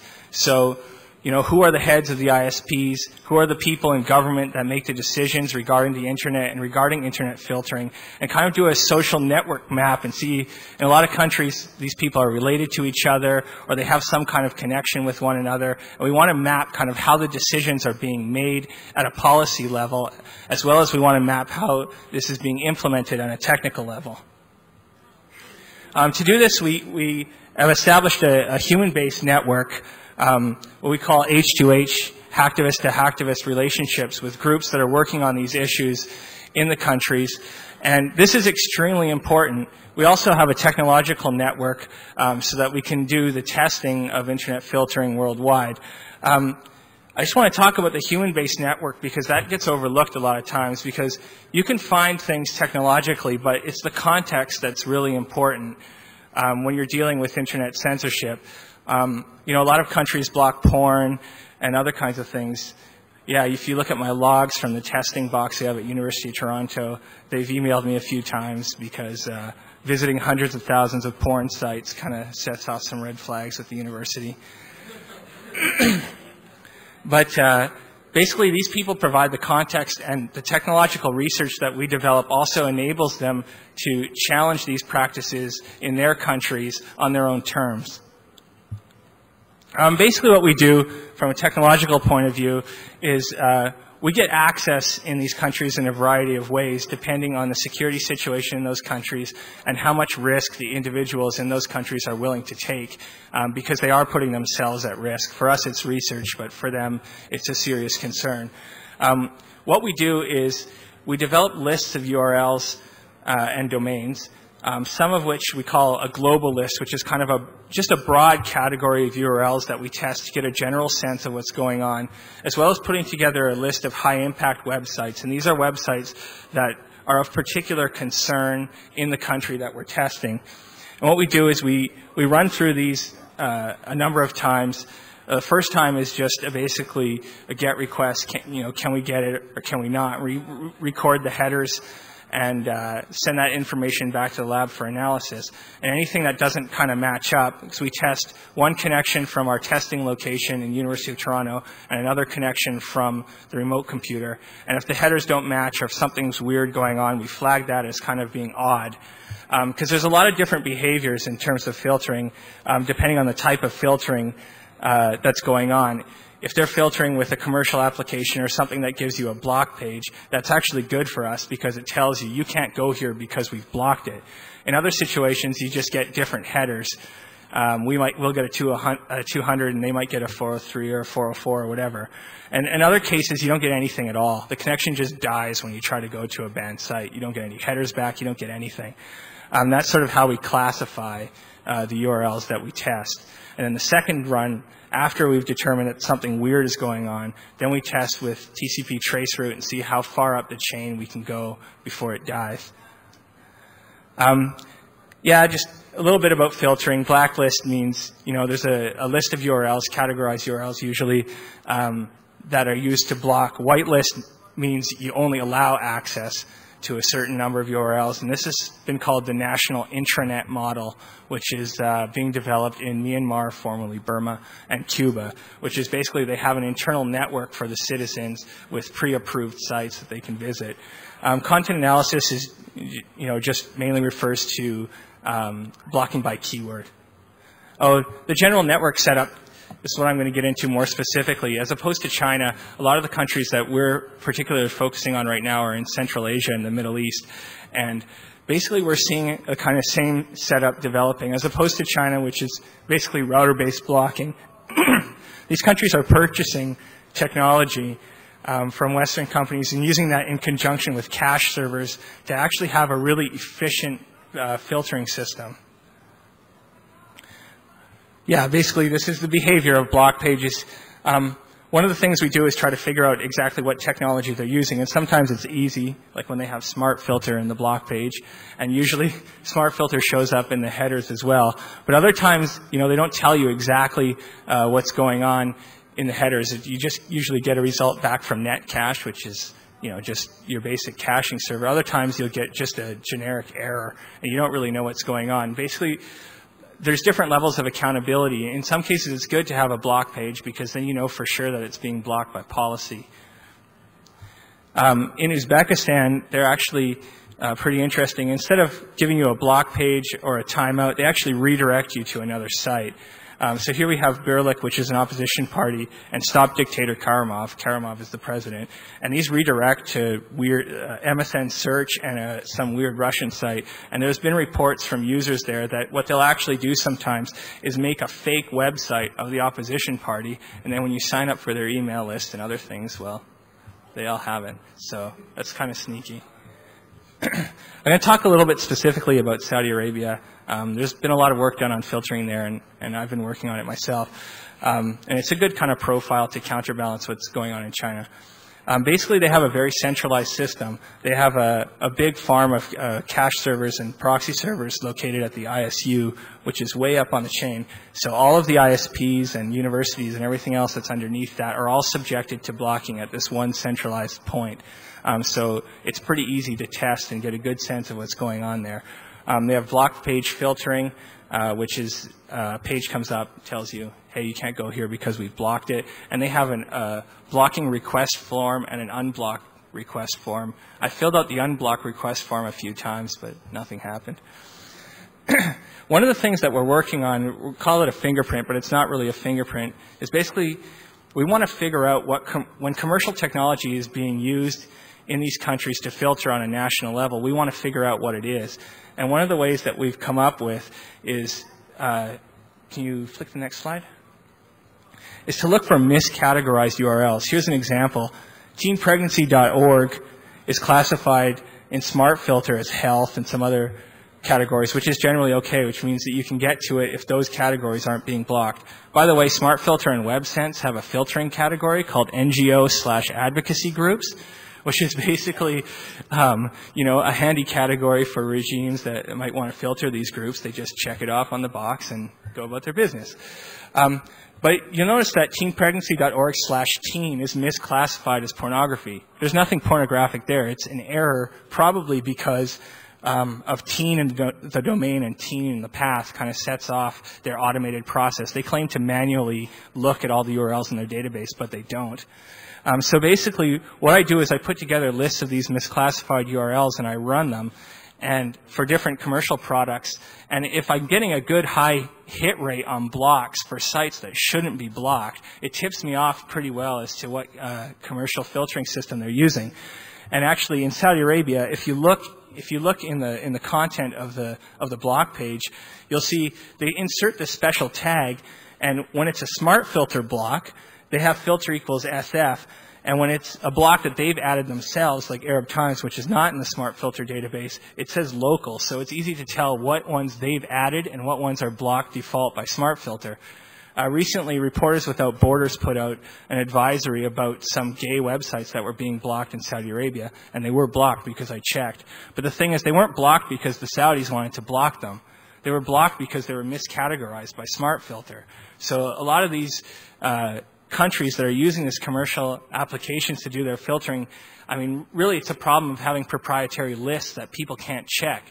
And so people are subjecting entire nations to filtering based on the decisions made by a company on information that they won't let us scrutinize.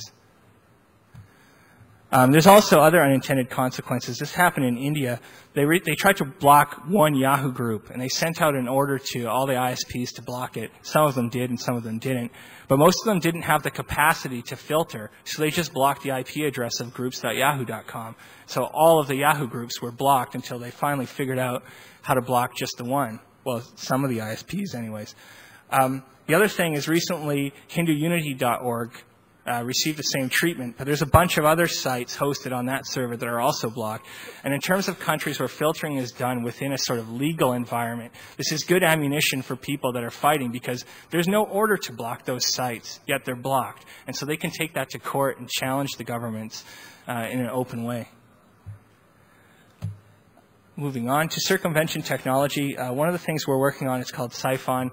It started kind of off as a side project, and I haven't had a lot of time to work on it. But basically, it's nothing new, and it's really simple. All I wanted to do was make a really simple application that non-technical people could use that was really similar to existing products that were out there, except for with just ease of use as its main priority, and taking into account some of the vulnerabilities that people had talked about at those existing products. The main one I pillaged was CGI proxy, which is really awesome and a lot of people use it. But for non-technical people setting up Apache and ModSSL, they won't do it. And it needs to be made really easy for them. So we actually coded it in Python. Basically, it's an SSL web server and provides the user with a web form. They put in the URL they want to go to. It rewrites the URLs to point back through the proxy and delivers it to the user.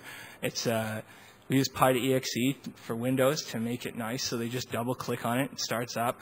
And we try to keep the options pretty limited. We have bandwidth throttling so that if you don't want to use up all your bandwidth letting people surf through your connection, you can, and user management. But the main thing that we wanted to do is sort of replace the idea of a technological peer-to-peer network with a human peer-to-peer network.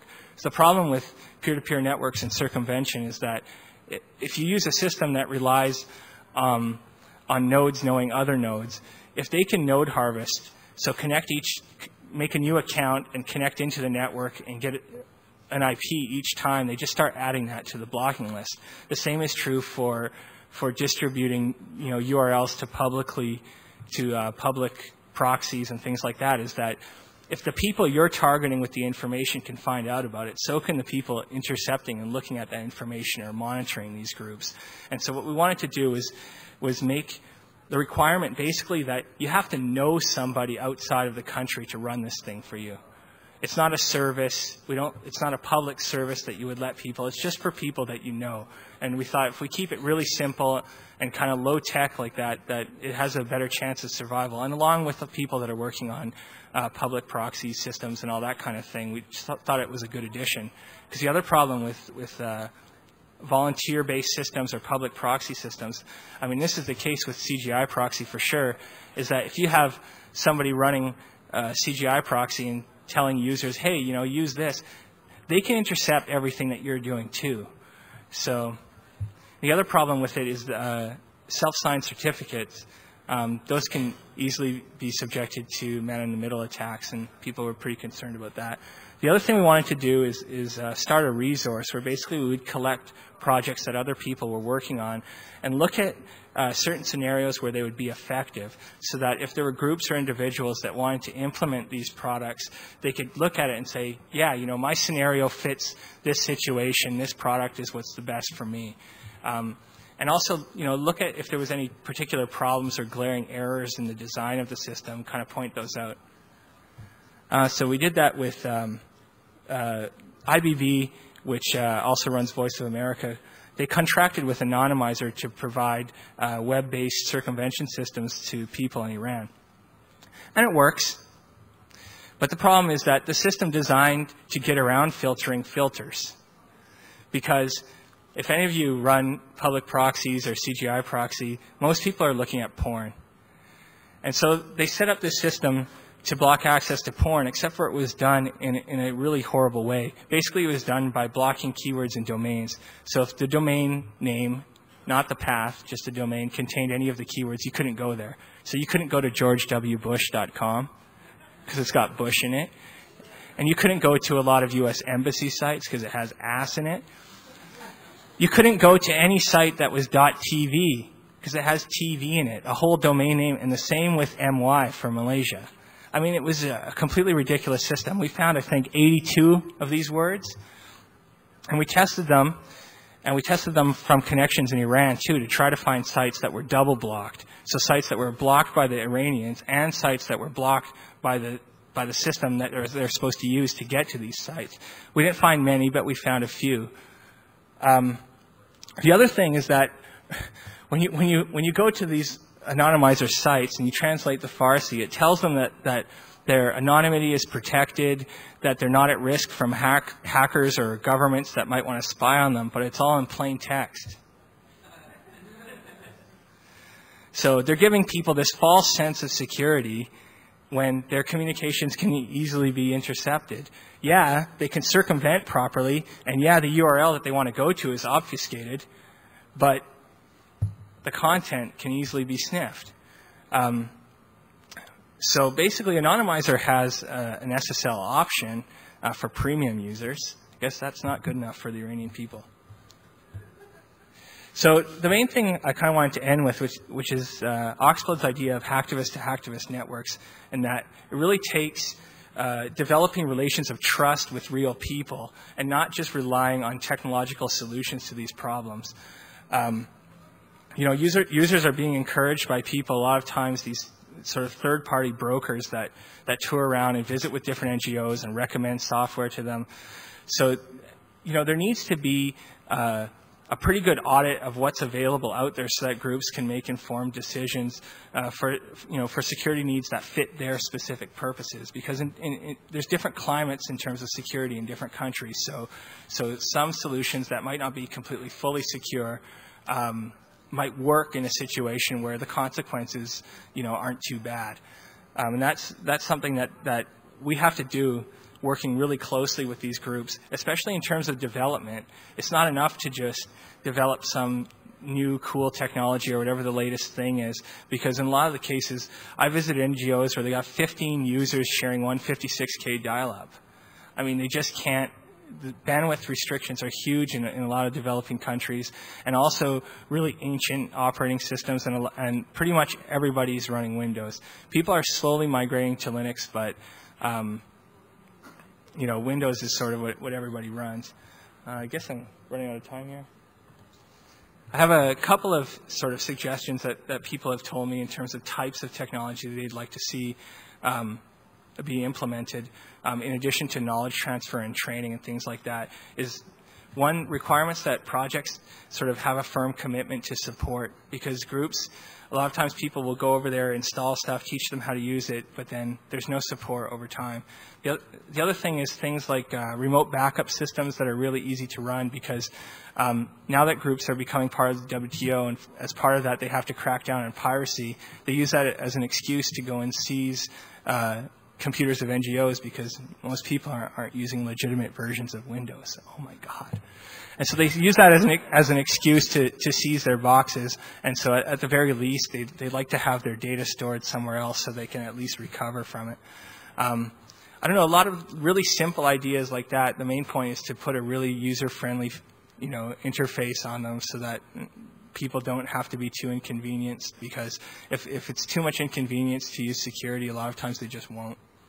So that's my sort of thing that I like to get across to everybody, is that it's more than just development. We actually have to start developing these human relationships with people. Thanks.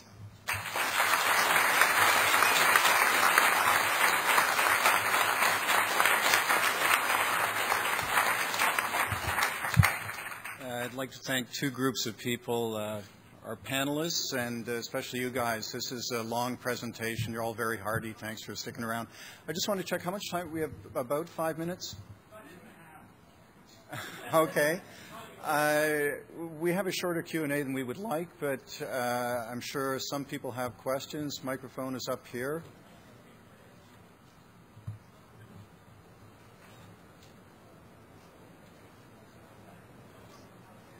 Hi. One figure that stuck with me during particularly your presentation was the 200,000 people forced into labor without any kind of trial or anything like that. Is that indicative of latent revolution bubbling up to the surface, or is that more, do you get the feeling of abuse by local officials, of somebody torqued off the local magistrate and got themselves tossed for that?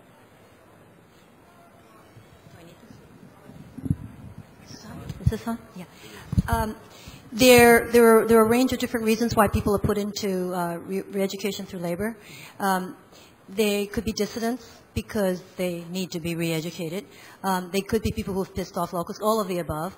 One of the things that's a problem with our trying to investigate that is it's very hard to get information. And that underscores why it's very hard for us to do the work.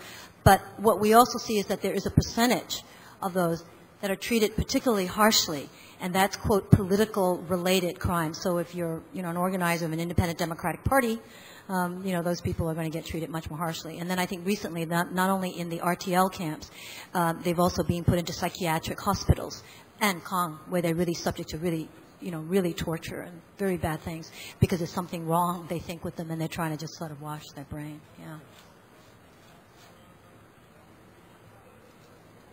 I had a question about the Great Firewall of China. The current attempts to bypass that.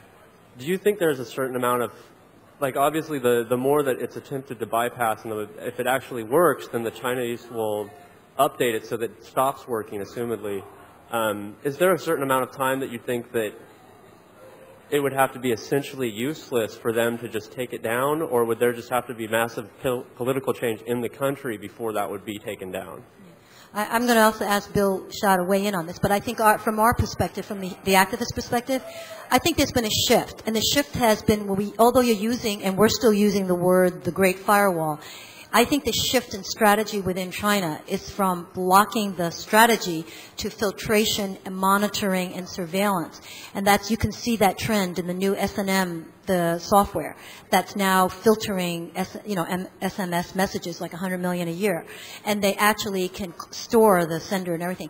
So I think the shift has been to not just stop, but to actually let people know that it's being monitored for content, and I think that has a real ripple effect. So I think that's even more effective, to not just stop, but to let people know what you send and what you received is being monitored, which is much more effective. I found this just fascinating, and I really appreciate all the speakers. I just had a question more on, let's say, spam, which I think a lot of people do want to eliminate from their lives. But from what I'm hearing here, to do that is going to have a significant impact, because you have to eliminate the anonymity, the anonymity of the sender, and that's to eliminate the spam, is my understanding. So I guess I would just like somebody's thoughts on how do we accomplish both goals, to eliminate the spam but still try to keep things open for things like these human rights. Mark would be a perfect person to answer this. Well, I mean, some of the testing that I've been doing with email accounts in China, basically spam filters at some of the email providers there are configured to block political messages. So spam filtering technology is being used for that purpose.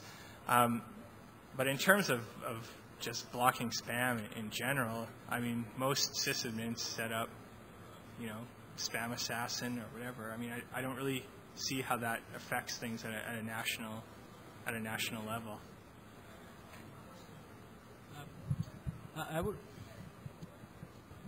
I would like to just add that this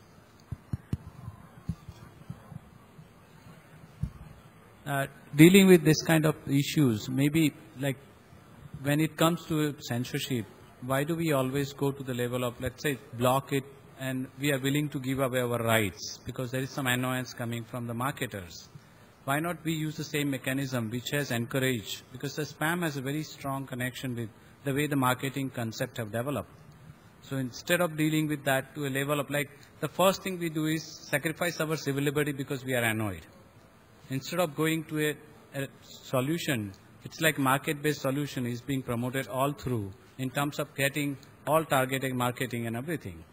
So if we apply that principle to deal with the spam, that if it is being discouraged so much, the consumers stop buying on anything which has come by spam, and the way we have encouraged and allowed even the direct marketing to continue to go unchallenged, it has got extended into an electronic form in terms of a spam. I think that may be a better way to even start thinking about it, rather than just letting our anonymity go because we want to deal with the spam.